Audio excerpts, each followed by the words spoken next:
Please excuse the mess. They've done wonders with the upstairs bedroom, but this garage defies color coordination.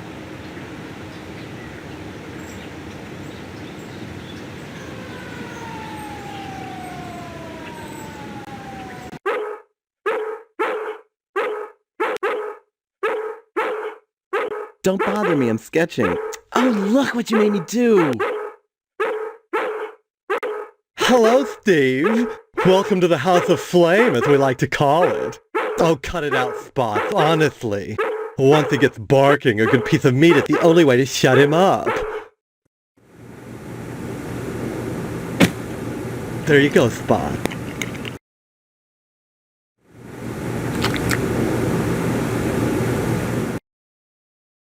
So, Steve, bet you don't remember me. Heard about that short in the old wiring. I'm Fire Marshal Sparky, head of your fire department.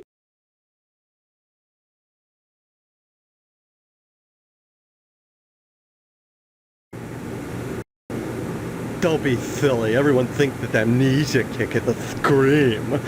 Well, you always were a kidder, Steve. Besides, it's my job to keep abreast of developments in the community, to better serve you, the public. I'm sure you'll be thrilled when you learn of the many civic improvements we have planned for your fire department. Such as... Well, don't tell any of the others, but I've secured a bolt of the most divine mauve material. I've hidden it because, well, if any of these Marys got a hold of it, it'd be gone in a jiffy. So I'd rather keep it hush-hush. I'm going to make new drapes for the firehouse, and if I have any left, cross your fingers, I'm going to make everyone matching mauve pillow cozies. Those are civic improvements. Don't be such a party pooper, Steve. We're talking about our future. Besides, we haven't had a fire in Harvest since the newspaper building burned down. Though I'll admit that the Wasp Woman's place is one big accident waiting to happen. Isn't that right, Spots?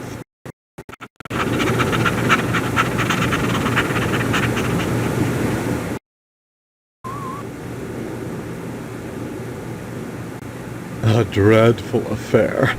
You wouldn't think that...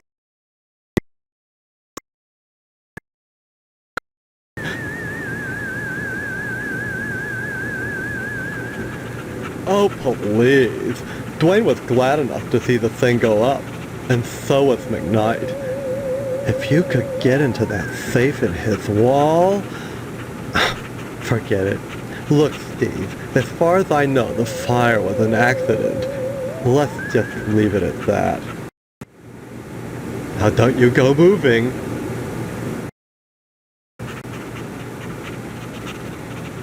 Art enriches the community, Steve. No less than a pulsing fire hose or a fireman beating down a blazing door. So what if we're drawing a nude man? So what if all we ever draw is a nude man, or the same nude man over and over in all sorts of provocative positions? Context, not content. Process, not subject. Don't be so gauche, Steve. It's beneath you.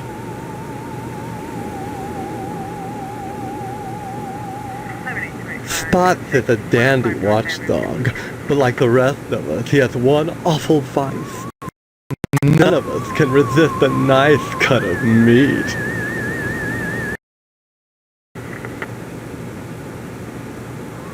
Bye-bye.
Hello, Steve.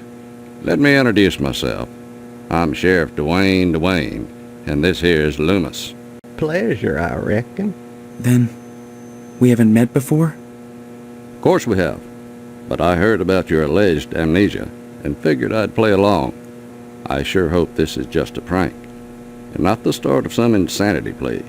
Keep your nose clean, or you'll wind up in jail, and that's no place to hold a wedding.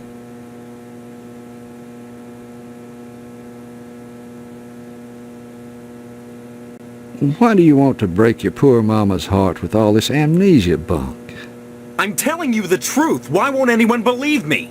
Well, you've always been a kidder, Steve. Yeah, so everybody keeps telling me. Boy, you need to stop all this funning and get serious. You've got a wedding coming up soon. Heck, you should be thinking about your career and about joining the lodge.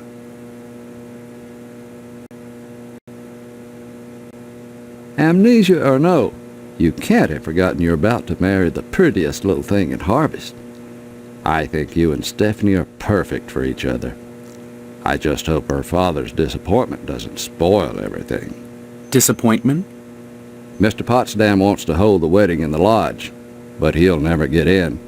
Like all the rest, he's always hanging around the post office the first day of the month, waiting for Boyle to bring out that month's lodge applications. And there's always a long line, never enough applications to go around, and even if you do get an application, chances are you're right out of luck. Fewer called to the order and even less accepted. And Potsdam, well, they've turned him down so many times, unless he does something radical, he'll never get in. Crime-wise, nothing much has happened in Harvest since the newspaper fire. Oh, sure, every week or so we get the odd transient dropping dead, but other than that, it gets pretty slow around here.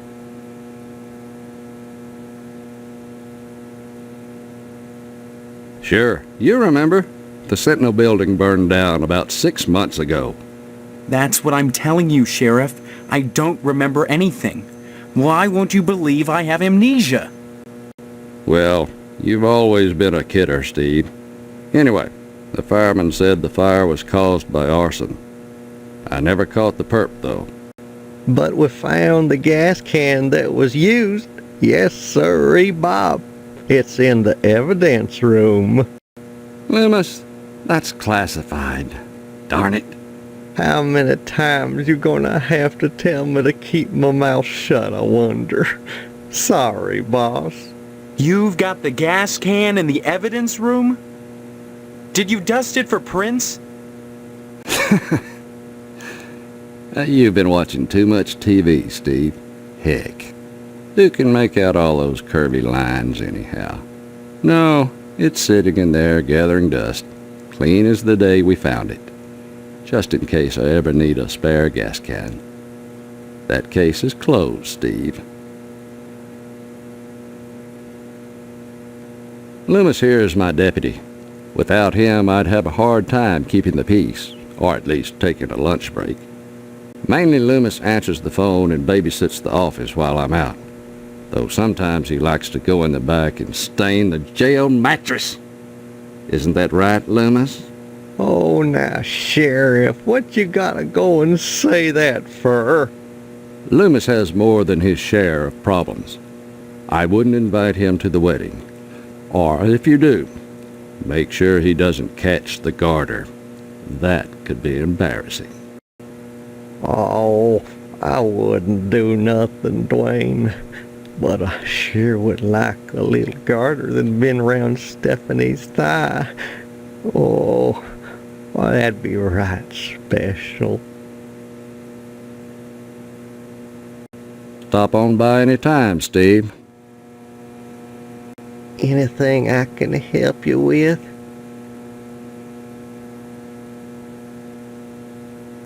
Help yourself. Speaking of which, you're real lucky to be marrying Stephanie. She don't look like a good woman. I just hope she don't turn out like Mrs. Loomis, or mercy forbid Mrs. Phelps. Good women can be awful hard on a man's needs, don't you know?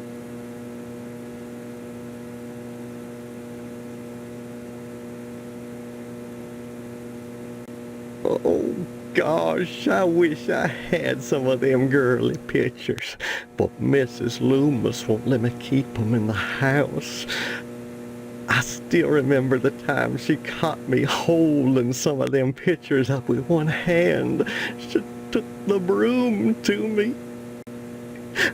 I howled like a hound dog, the broom going up and down, flashing straw and blood and straw, and I drooped. I was crying so bad, and it was so hard I had to crawl under the porch naked with all the black winter spiders, and I got bit something fierce. Little fangs are digging into my bare behind all over.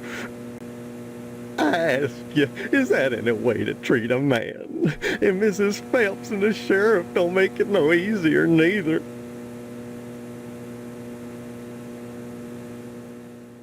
If Sheriff Dwayne had a little kindness, he let me get around the little lady by letting me keep some of them picture books here, even if Mrs. Phelps had let me buy one. But see, he won't let me keep none here neither. He don't like me a getting the jail mattress all marked up, don't you know? Sometimes a man can be good with a gun or a knife, but even so, one-handed and all, he can get a little off in his aim. Ain't no shame in it. That's why the good Lord made evaporation and such. But the sheriff, he don't like it. It don't pay no mind to a man's needs no more than Mrs. Loomis, bless her. Why, you sure ought to appreciate what a man's got to do sometimes in a parked car, or a waist-high knothole in a tree, or jail cell at noon. Matter of fact, Mrs. Phelps got no reason not to sell you some of them French postcard girly picture books.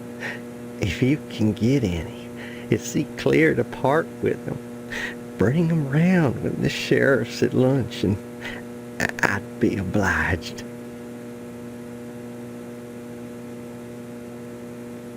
Of course, I don't necessarily mean French postcards.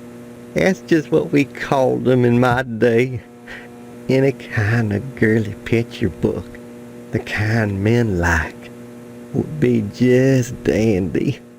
I'd be right grateful, kiddo, if you were to bring me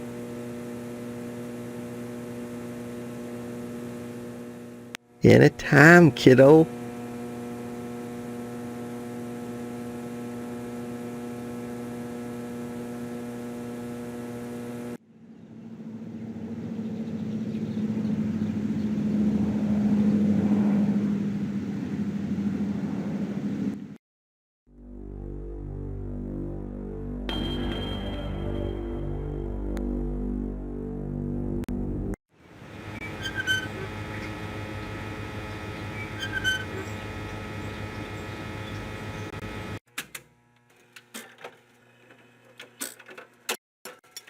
Oh, Steve, what are you doing sneaking up on me like that?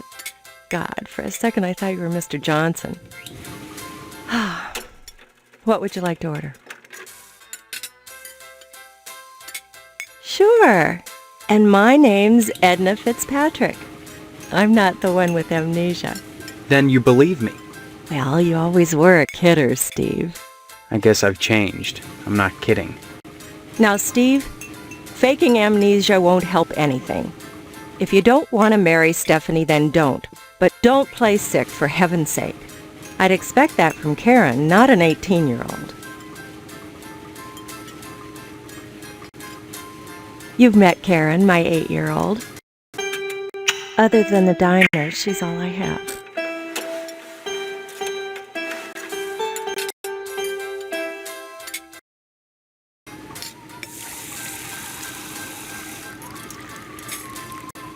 Mr. Johnson has a liking for me. I'd call it a crush, but that's too innocent a word. He's a bitter man with too much time on his hands. He's never gotten over being rejected by the lodge, and there's something unwholesome in the way he looks at me. I'm always glad when the sheriff comes in every day at noon.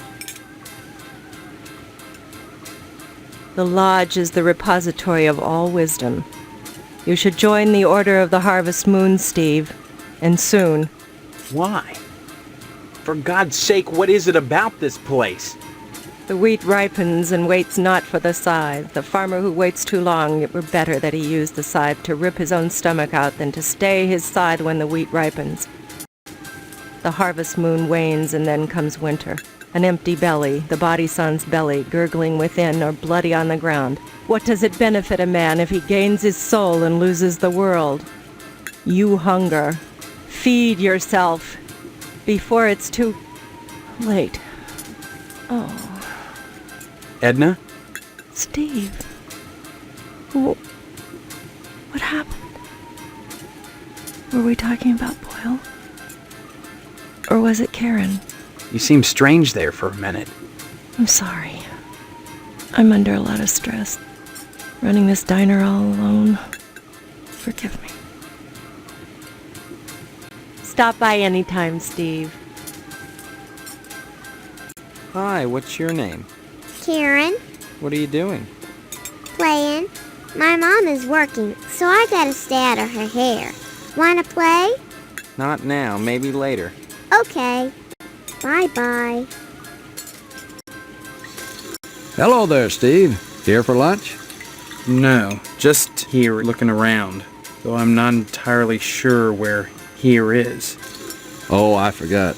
You're playing your little amnesia prank. Well, boy, this is DNA's diner. Isn't that right, Edna? Don't listen to Sheriff Dwayne. This is Edna's diner. But ever since the E burned out on the sign, they've been giving me a hard time. Now, don't be like that, Edna. It's a great place to eat, which is good, since it's the only place to eat in Harvest. Stop on by any time, Steve.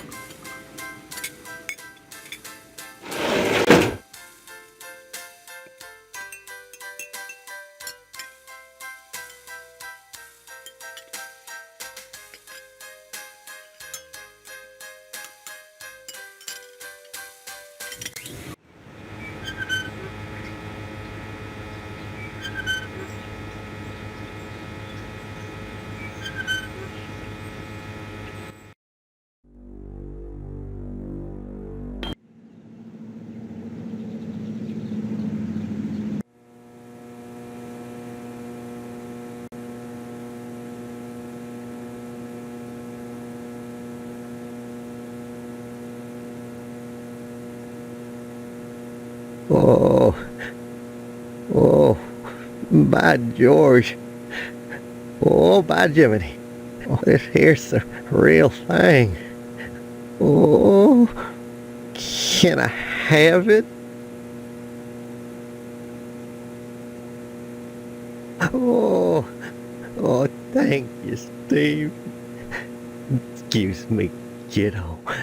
I gotta go check the jail for clean towels.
Hello, Steve. Where's Loomis? You'll be coming around the mountain if you come. Oh, that's it. Loomis, damn you! Wait, no, no, no, no! No! Straining up the mattress again! Folding up the towels! Charlie, snake! No!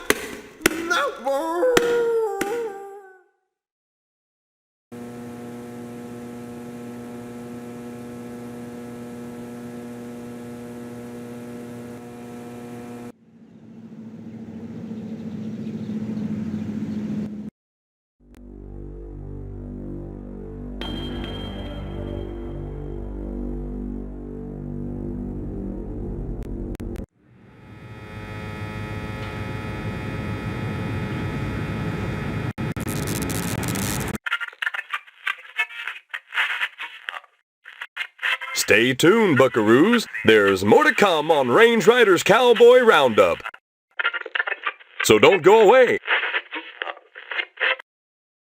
And what's your name, hombre? Steve. Steve's a swell name. My dog's name is Steve. Would you like my autograph, Steve?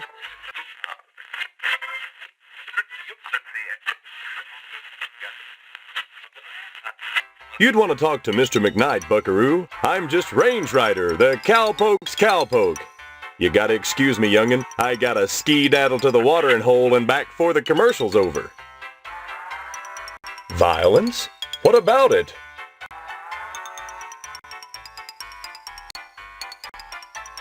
Violence is as American as apple pie and low SAT scores. Where would we be right now if the cowboys hadn't gone out west and butchered innocent people to steal their land? Answer me that, Mr. Know-It-All. But what about studies that have shown that children become more violent when watching violence? Buckaroo, I rip the guts out of godless heathen Injuns. Most kids don't see godless heathen Injuns on a regular basis, and if they do, they better either get their eyes checked or do like old Range Rider and shoot the bejesus out of them, lest they want to go untreated for psychotic hallucinations, or wind up with their scalps hanging from a buckskin belt. Oh, shit! Ow! Shit on a stickaroo!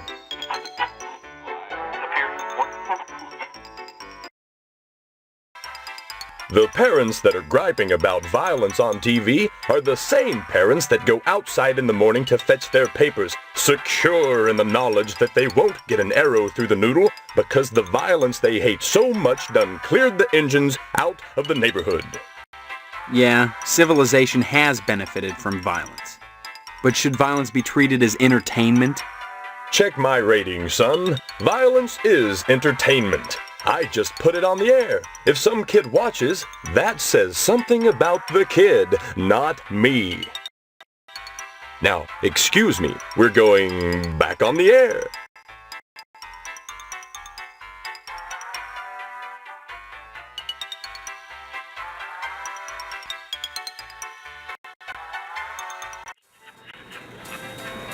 Hey, Sport. This is a private office. Yeah, I know, Mr. McKnight. I own and operate this station. Have you brought me some news for tonight's broadcast, or... I've lost my memory. That's news. The hell it is! You always were a kidder, Steve. Any real news to tell me? Actually, I was just wanting to know more about the TV station. Hey, WHAR is the only television station in Harvest. Since the old Sentinel went under, what with the newspaper building burning down and all, we're golden. Nobody competes with us, Sport.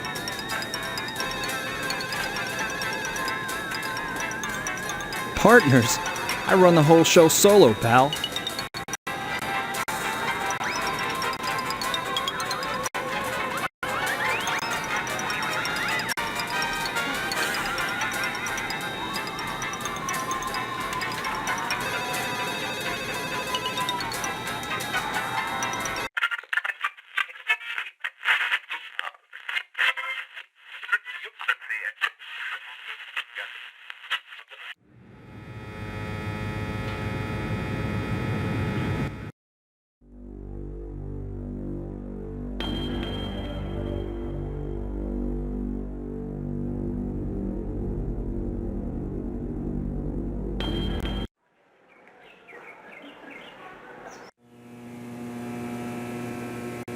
Steve, good of you to drop by, big guy. Haven't seen you since graduation. A lot of changes, I hear. You could say that. Good, good. That's a nice part of my job. Turning fine young men and women out into the world, and then watching them prosper. Of course, I was able to reach more people at the old Sentinel, God bless her. But then again, I never got to see the results of my work up close before. Who are you? You know very well I'm Mr. Harrell, the principal of Gain Memorial. Steve, I've heard about this amnesia nonsense. I had hoped you'd be in the lodge by now, fine young fellow like yourself. But now, I think maybe you need a little more quality time.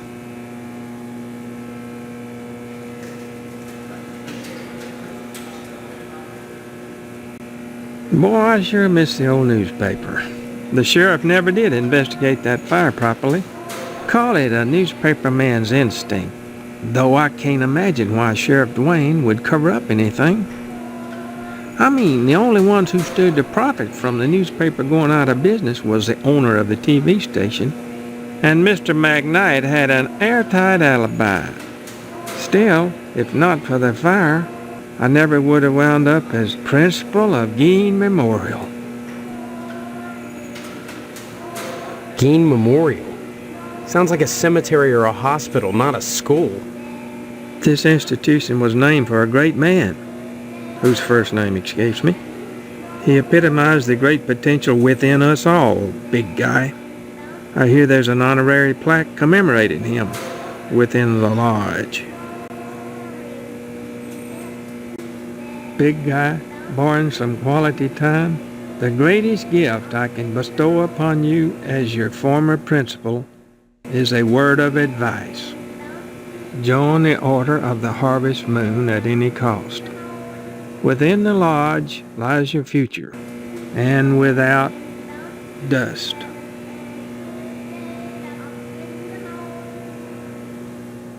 Why do you keep calling me big guy? A sign of respect, lad. As principal, my station is higher than yours now, but you never know what the future holds, so you should always hedge your bets and pay tribute to your inferiors. You never know who will come to power, or who, even now, wields it behind the scenes. For all I know, you might already be a member of the Order, with access to the lodge. If that were the case, you'd be my superior, and I'd be all that much better off having shown you respect and spent some quality time with you. What do you mean, quality time? Some, like Miss Whaley, favor stern discipline, corporal punishment, as a means of socialization. Myself, I temper discipline with love. Quality time can be such a warm, sharing experience.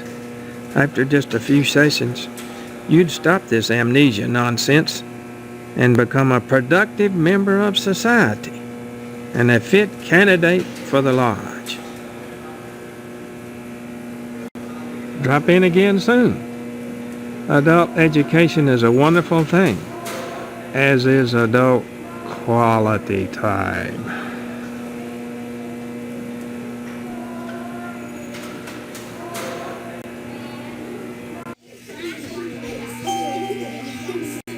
My goodness, class, this is Stephen. He used to be a student here at Gain Memorial. Say hello, class. They're reticent. The educator's gravest problem today is the apathy of the students. What's wrong with their heads? I can tell you in one word, Stephen. Discipline. Thank goodness you weren't a sulky bear. You were always a smiley bear. Then, you remember me? Not as such. So many pupils, Stephen. They come and they go. But I can always spot those who were nice boys. You can tell from the forehead. The lobes, right, class? I'm glad you stopped by, Stephen. Would you care to say a few words to the class about civic responsibility? Not really. I was just passing through. Oh, but you must, Stephen. A positive role model might be just the thing to inspire these little monsters. Stephen, have you any questions for me? Or shall I continue with class?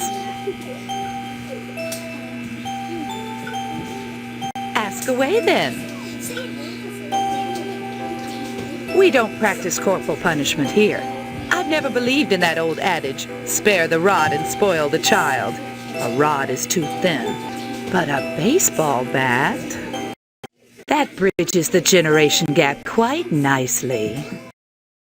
Oh dear, Colonel Monroe is conducting another air raid drill. Everyone into the hallway, quick!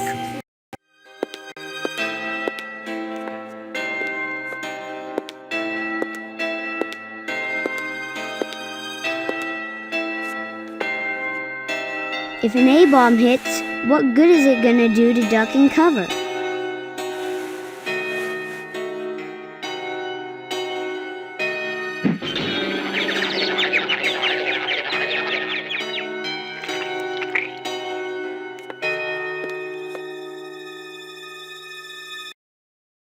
My stars, that was exciting. Can you tell me anything about Harvest? Harvest was founded by the Order of the Harvest Moon about 100 years ago.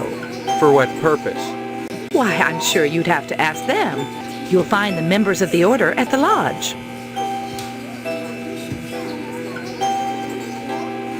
Stop by any time, Stephen.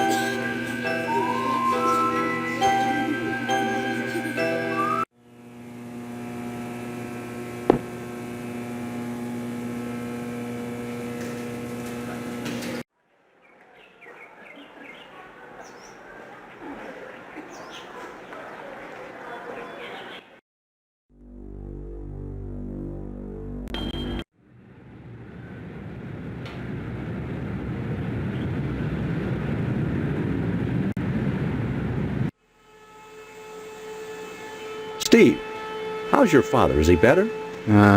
About the same, I guess. He's been away from work for weeks, and when I call your house, your mother won't let me talk to him. I haven't seen him either. This is a fine kettle of fish, I must say, though I am glad to see you taking an interest in the business in your dad's absence. Who are you? Aw, Steve, I didn't want to believe that amnesia hokum. Now you're saying you don't remember your pal Pat O'Reilly? You may come to realize that this business is not for everybody. Just ask your poor, ill dad. It takes dedication and a strong stomach.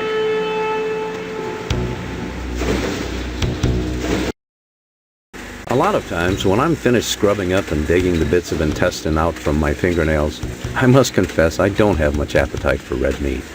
But red meat is one of the principal food groups, and you've got to have it. So when you can do this all day and help yourself to a juicy red steak afterwards, then by golly, you can call yourself a butcher. Of course, amnesia would certainly help that, wouldn't it? What exactly is wrong with your dad? I don't know. I can't get in to see him.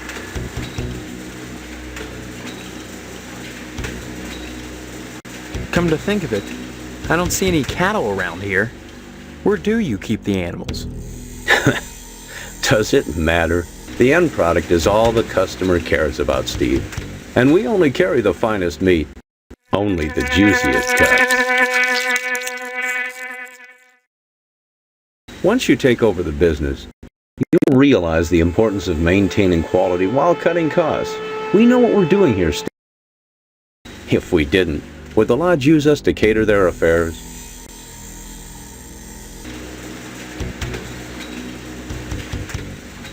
Your father's very particular about the profits, Steve. No freebies for anyone. But seeing how you're his son, if you'll bring written permission from your father, I'll give you the meat.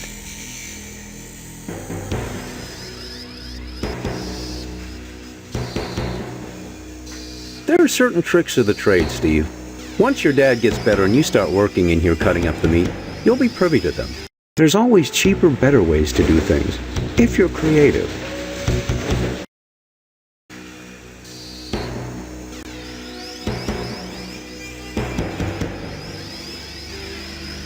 Don't be such a stranger, Steve, and my best to your dad.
Oh, who goes there?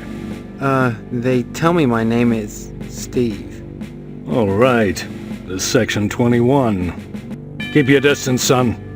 I wouldn't want to have to blow your head off. That makes two of us. So you're the amnesiac, huh? Just another draft-dodging ploy the way I see it. But at least you're not an alien. You see their ships every now and then. Sometimes Swell bags one in the woods. Who are you? Colonel Buster Monroe, commander of the Harvest Nuclear Missile Installation, keeping America safe from those who would dye our flag red, white, and pink. These are nuclear missiles? Goddamn right they are. Every one of them ready to rain death on the Ruskies. All I gotta do is hit the button and blammo! The price of vodka goes through the roof.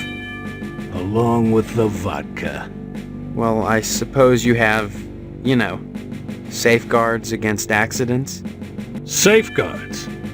Don't be such a weak sister. There are no safeguards.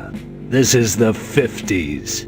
Then you have sole control of the, missiles. That's right. Been in charge here since WW2, when I got my lower torso shot off in the war. Those pennywaists in Washington wanted to stick me behind a desk. To hell with that! They owed me! I left my legs in Dusseldorf. They owed me! Of course, they felt that after the trauma of having to crawl from Germany to England trailing my intestines behind me, I was too emotionally unstable to continue in the military. That's why they gave me this nice cushy job and put me in charge of the nuclear missiles.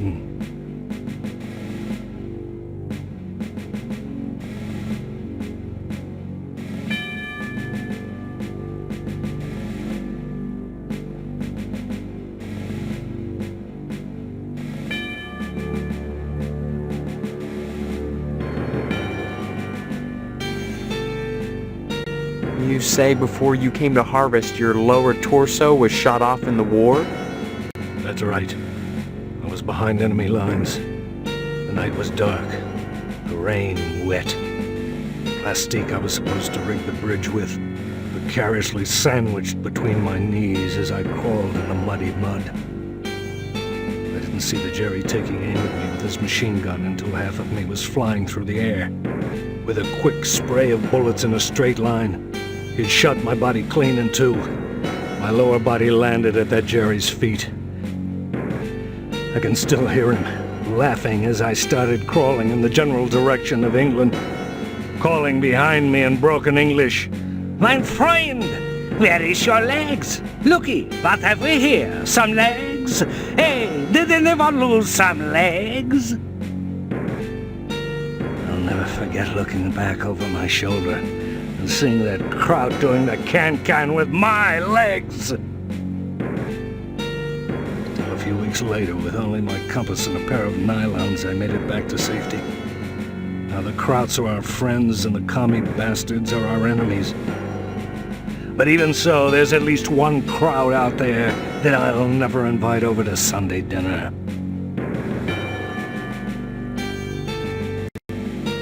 Harvest is a fine town, steeped in traditional American values. But that lodge, well, it makes me suspicious, don't mind saying it. They've got their fingers into everything around here. Like a certain red commie bastard menace which shall be nameless.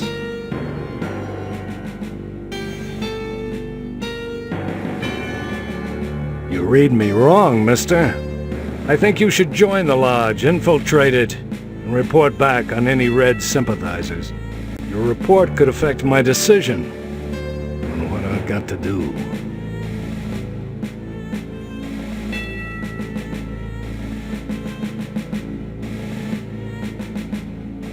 Remember, duck and cover.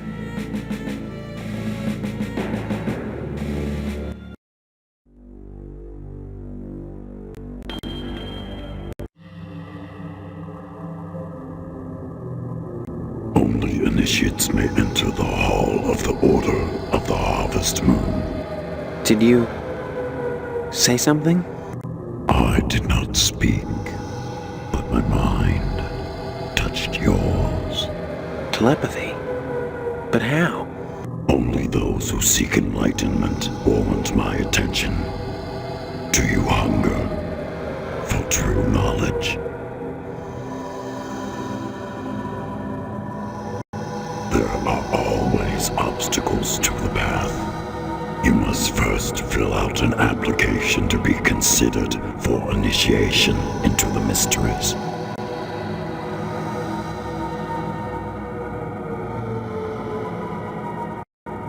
Applications are available at the post office. Postmaster Boyle disseminates them to the uninitiated. I do not sully my hands. Then I just fill it out and return it to you, or what? You may find it difficult to obtain an application. You will no doubt need to find some way to persuade Postmaster Boyle to give you one in the middle of the month, as it is against his rules. When you do, however, bring it to me, and if you are worthy, you will be put to the test.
My button. Why, I lost that months ago. Where did you find it? Funny thing, that. I found it in the ashes. At the newspaper building. What are you implying? That I had something to do with setting the fire? Preposterous. Why, 100 people must have visited that site since the fire. You just try showing that button to Sheriff Duane, son. He'll laugh you right out of his office.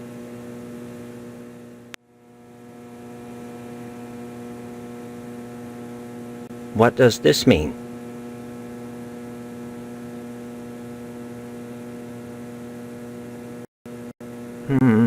This is unexpected and awkward. But my luck's been bad ever since Duane found that darn gas can at the newspaper building the day after the fire. He has this insane notion that it's mine. I pay him not because I'm guilty, but because I don't want him slurring my good name around Harvest. Oh, naturally. You know, he keeps that gas can in the evidence room at his office. I'd be really grateful to whoever could fetch me that can. Grateful enough to provide him with a lodge application. Oh, and Steve, you'll keep this to yourself, if you're smart.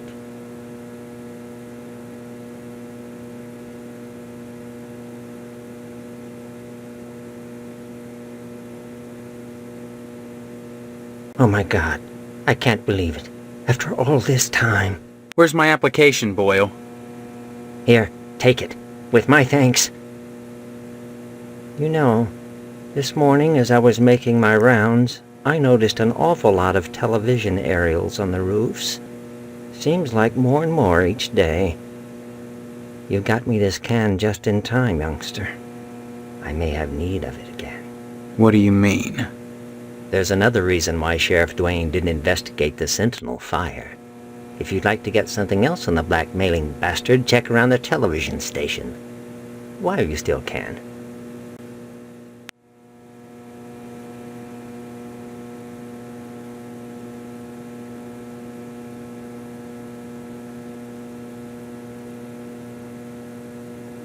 That's a ticket.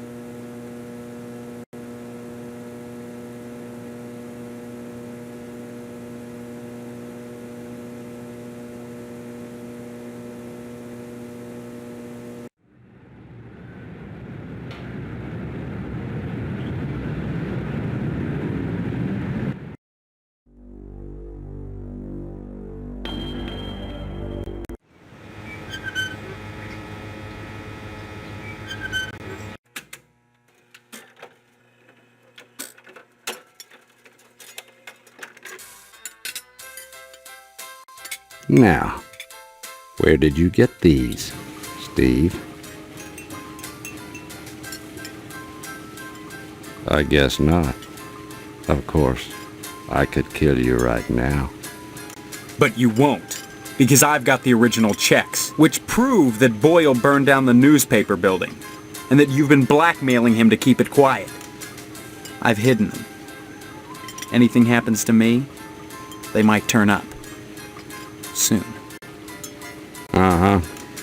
All right. You've got me, boy. Tell you what, I'd give you one of Sheriff Dwayne's custom deluxe get-out-of-jail-free cards. That is, if I catch you doing something, I'll look the other way. Once. That's the deal. How about it?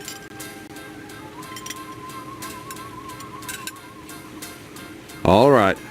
Just bring me the originals, and we'll close the deal.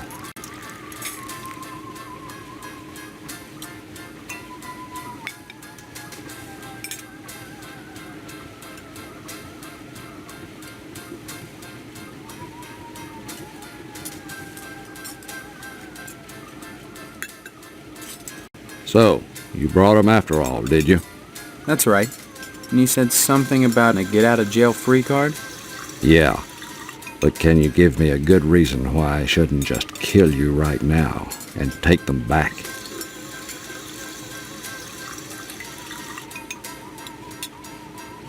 Yeah, you did it up right, Steve. Guess my best play is to pay up. And next time I catch you for something, I owe you one. And no hard feelings.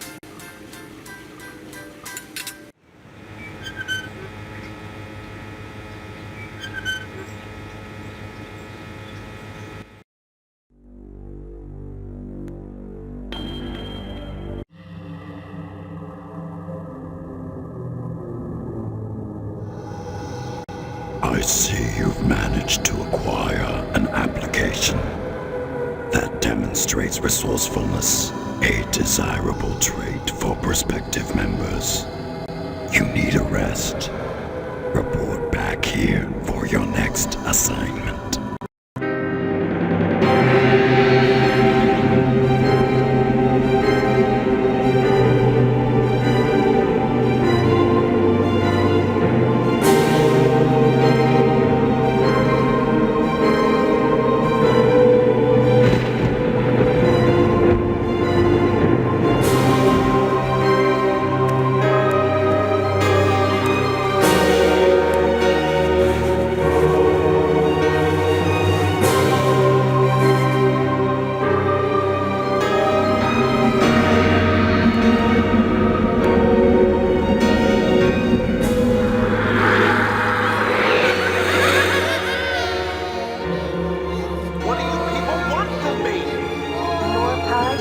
Welcome to our order. The hand that grips the knife of its tail. Step